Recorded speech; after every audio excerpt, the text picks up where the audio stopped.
Halo teman-teman, jumpa lagi dengan saya Yoel. Dalam video kali ini kita akan belajar bersama-sama tentang dunia pelayanan anak.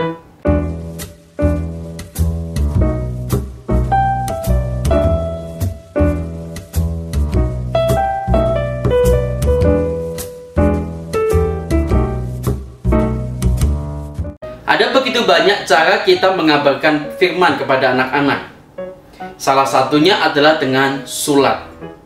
Namun beberapa waktu yang lalu ada teman yang bertanya kepada saya, apakah sulap boleh digunakan di dalam pemberitaan firman Tuhan? Selama ini saya memahaminya bahwa sulap itu bisa digunakan di dalam pemberitaan firman Tuhan. Sebab sulap hanyalah trik. Tatkala trik itu kita ganti dengan nilai-nilai Kristiani, maka sulap itu akan menjadi lebih hidup.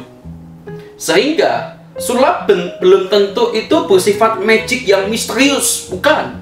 Sulap bisa dipelajari oleh siapapun juga, termasuk teman-teman yang ada di rumah. Tentu kita pernah menggunakan sulap yang dengan media betadine dan baiklin dicampur begitu jadi putih dan lain sebagainya. Tentu itu sangat menolong kan kalau kita menjelaskan firman kepada anak-anak. Nah, kemudian ada yang muncul pertanyaan, berarti kita kalau menggunakan sulap berarti kita menipu anak dong? Tentu tidak, karena anak-anak pasti akan memahami itu hanya trik. Seperti halnya begini, kalau kita menggunakan panggung boneka, boneka bisa ngomong. Pasti anak-anak bilang, oh ini ada sesuatu di belakangnya, sehingga boneka itu bisa bergerak dan lain sebagainya. Nah demikian juga dengan sulap teman-teman. Itu juga demikian, tergantung siapa yang main. Apakah anak-anak boleh belajar sulap? Boleh. Karena dengan anak-anak belajar sulap, mereka itu akan belajar, pertama itu teknik kecepatan, kedua adalah teknik mempresentasikan. Membuat anak akan lebih berani menampilkan sesuatu karyanya sesuai dengan apa yang ia pahami. Salah satunya akan saya contohkan demikian. Di sini saya punya kertas teman-teman. Anggap aja kertas ini adalah sampah. Kemudian saya sobek-sobek kertas ini. Saya sobek-sobek kertas ini teman-teman. Ya, ini video ini tidak akan saya cut supaya teman-teman paham begitu ya, bagaimana saya melakukannya. Ya, anggap aja ini begini sudah. Ya, saya taruh di meja di depan saya. Nah, kemudian teman-teman, saya akan mengatakan begini. Anak-anak, kita itu sebagai manusia, kita itu telah jatuh di dalam dosa.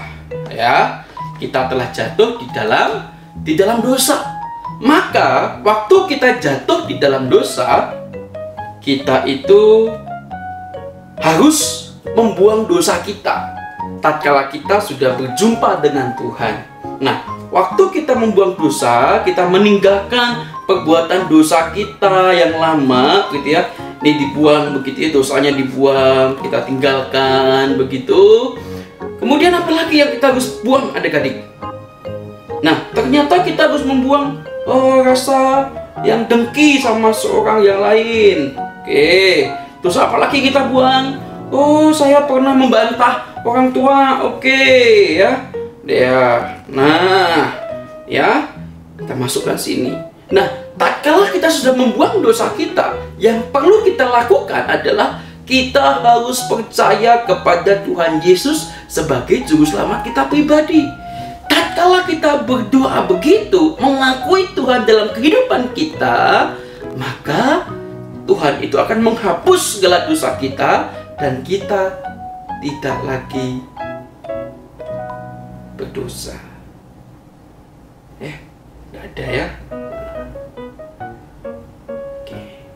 Nah, teman-teman yang dikasih dan mengasihi Tuhan, dan ternyata itu yang akan dipahami oleh anak, bahwa sulap itu bisa dilakukan oleh siapapun juga.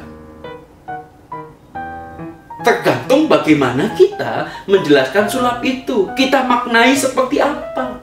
Kalau sulap memudahkan anak untuk berpikir,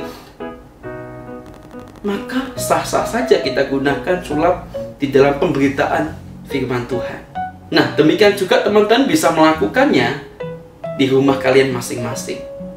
Caranya bagaimana waktu saya melakukan sulap tadi? Teman-teman bisa Google atau teman-teman bisa cari tuh video tutorialnya, banyak sekali di YouTube. Silahkan teman-teman cari deh.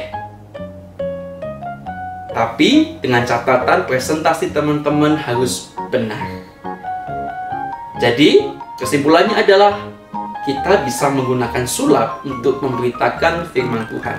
Terkadang sulap itu bisa menyederhanakan sesuatu dan justru akan menambah kekuatan daripada pemberitaan firman kita, sehingga anak-anak akan mengingat dengan begitu cepat. Kiranya video ini menolong teman-teman yang bingung, yang bertanya-tanya tentang apakah sulap bisa digunakan di dalam pemberitaan firman Tuhan. Sampai bertemu di video selanjutnya. Tetap sehat, tetap semangat. Jangan lupa subscribe channel ini. Jangan lupa subscribe channel ini agar pelayanan ini semakin berkembang. Tuhan Yesus memberkati.